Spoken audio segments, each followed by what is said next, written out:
الحمد لله الحمد لله وكفى والصلاة والسلام على سيد الرسل وخاتم الأنبياء أما بعد فقد قال النبي صلى الله عليه وسلم الصيام والقرآن يشفعان يوم القيامة للعبد يقول الصيام اے رب منعت الطعام والشهوات فشفعني فيه ويقول القرآن منعت النوم بالليل فشفعني فيه قال فيشفعان له او كما قال عليه الصلاة والسلام۔ حضرت عبداللہ ابن عمر رضی اللہ تعالیٰ عنہ سے مروی ہے کہ آقا نامدار سرور کائنات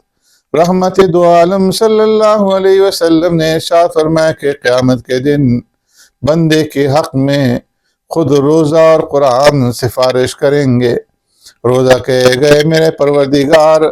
میں نے ان کو کھانے پینے اور نفسانی خواہشات سے روک کے رکھا، اس بندے کے حق میں میری سفارش قبول فرما۔ پھر قرآن اللہ کے دربار میں عرض کرے گا، اے اللہ میں نے اس کو راتوں میں سونے سے روکے رکھا، اس بندے کے حق میں میری سفارش قبول فرما۔ فرمایا اللہ تبارک و تعالیٰ کا ارشاد ہوگا، ان کی سفارش بندے کے حق میں قبول ہے۔ معزز سامعین و ناظرین، جو حدیث مبارکہ میں نے آپ کے سامنے پیش کی ہے، اس میں آپ غور فرمائیں کہ یہ روزے دار کے کتنے بڑے اعزاز اور اکرام کی بات ہوگی کہ رب العالمین کی بارگاہ میں قرآن اور رمضان دونوں اس کے حق میں سفارشی ہوں گے، اور اللہ تبارک و تعالیٰ ان کی سفارش قبول فرمائے گا۔ اللہ تعالیٰ ہم سب کو رمضان اور قرآن کی سفارش نصیب فرمائے۔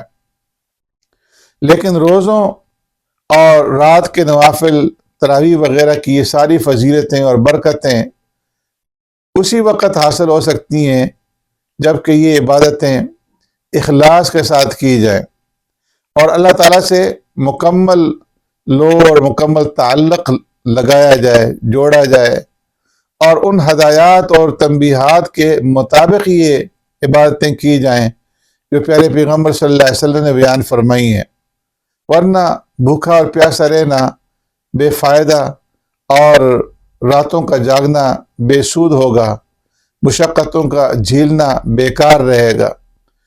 اس لیے کہ پیارے پیغمبر صلی اللہ علیہ وسلم کا ارشاد ہے،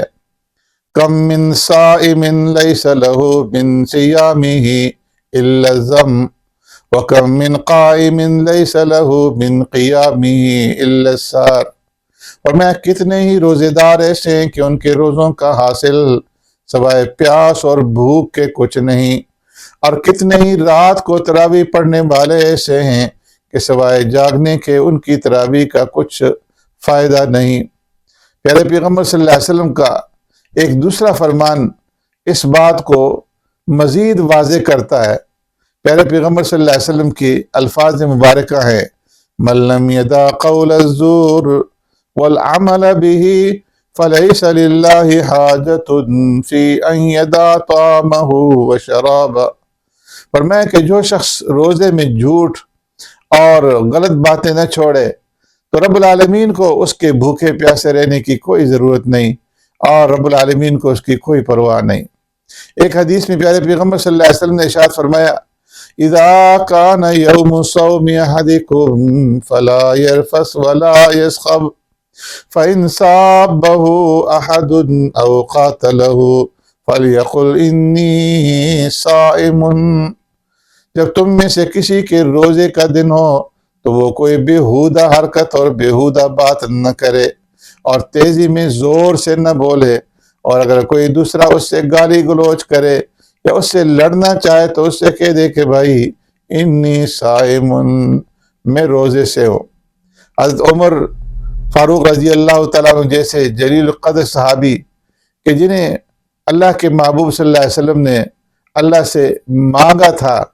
اور اللہ سے مانگ کر کے انہیں حاصل کیا تھا، اس قدر وہ پیارے پیغمبر صلی اللہ علیہ وسلم کو چہیتے تھے۔ تو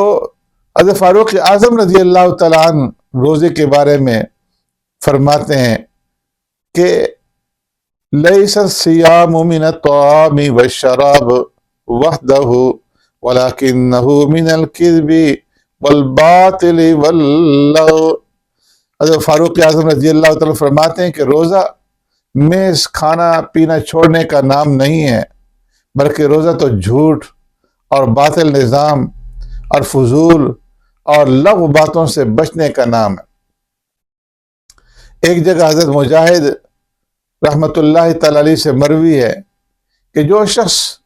دو خصلتوں غیبت اور جھوٹ سے بچا رہا تو اس کا روزہ درست اور صحیح سالم رہا۔ غیبت، جھوٹ اور فضول اور لغو باتوں کی رمضان میں کتنی سخت پکڑ ہے اور اس کے اوپر کتنی سخت وعید ہے، اس کا اندازہ آپ اس حدیث سے لگا سکتے ہیں کہ ایک دفعہ پیارے پیغمبر صلی اللہ علیہ وسلم کی خدمت میں ایک شخص نے حاضر ہو کر کے عرض کیا، اے اللہ کے رسول، یہاں قریب میں دو روزہ دار عورتیں پیاس کی شدت سے مرنے کے قریب ہیں، تو ان عورتوں کے بارے میں کیا کیا جائے؟ پیارے پیغمبر صلی اللہ علیہ وسلم نے ارشاد فرمایا کہ انہیں بلا کر کے لے آؤ۔ جب وہ دونوں عورتیں آئیں تو پیارے پیغمبر صلی اللہ علیہ وسلم نے ایک ہانڈی کے اندر ایک برتن کے لانے کا حکم دیا اور پھر ان میں سے ایک سے کہا کہ اس ہانڈی کے اندر قے کرو۔ اس نے جب قے کی تو اس قے کے اندر خون، پیپ اور گوشت کے ٹکڑے تھے، اور اس کی اس قے سے خون کے ذرات سے آدھی ہانڈی جو ہے وہ بھر گئی۔ پھر پیارے پیغمبر صلی اللہ علیہ وسلم نے دوسری عورت سے کہا کہ تم بھی اس کے اندر الٹی کرو، اس کے اندر قے کرو۔ تو جب اس نے قے کی تو اس کے منہ سے بھی اسی طریقے سے خون، پیپ اور کچا گوشت کے جو اجزاء تھے وہ شامل تھے، اور اس کی قے سے وہ ہانڈی فل ہو گئی، بھر گئی۔ پھر پیارے پیغمبر صلی اللہ علیہ وسلم نے ارشاد فرمایا کہ انہوں نے روزے تو حلال مال سے رکھے لیکن افطار حرام کیا ہے، یعنی انہوں نے لوگوں کی غیبت کی ہے۔ تو یہ پیارے پیغمبر صلی اللہ علیہ وسلم کا معجزہ تھا امت کو بتانے کے لیے، سمجھانے کے لیے کہ اللہ تبارک و تعالیٰ نے کھول کر کے بتا دیا کہ غیبت کرنا یہ اپنے مسلمان بھائی، مسلمان بہن کا گوشت کھانا ہے۔ تو حلال مال سے روزہ رکھنے کے باوجود انسانوں کو غیبت کرنا، انہیں تکلیف پہنچانا اور جھوٹ کی بنیاد پر کسی کے اوپر الزام لگانا، یہ کتنا بڑا گناہ ہے، اور اس کے اثرات جو ہے کتنے دور تک جو ہے وہ اثر کرتے ہیں۔ تو اس کا اندازہ جو ہے آپ نے اس حدیث سے لگا لیا ہوگا۔ تو اس لیے رمضان المبارک کے مہینے کے اندر جہاں انسان کھانے پینے سے رکتا ہے تو وہاں اسے چاہیے کہ ہر قسم کی گناہوں سے، غیبت سے اور جھوٹ سے اپنے آپ کو بچائے، اور جو ہے روزے کا پوری طریقے سے حفاظت کرے، زبان سے بھی کہ کوئی غلط بات اس کی زبان سے نہ، غلط بات اس کے کان نہ سنے، اور غلط چیز کے اوپر اس کی نگاہ نہ پڑے۔ تو ہر اعتبار سے، ہر لائن سے اپنے روزے کی حفاظت کرنے کی کوشش کرے۔ اللہ تبارک و تعالی ہمیں عمل پیرا ہونے کی توفیق عطا فرمائے۔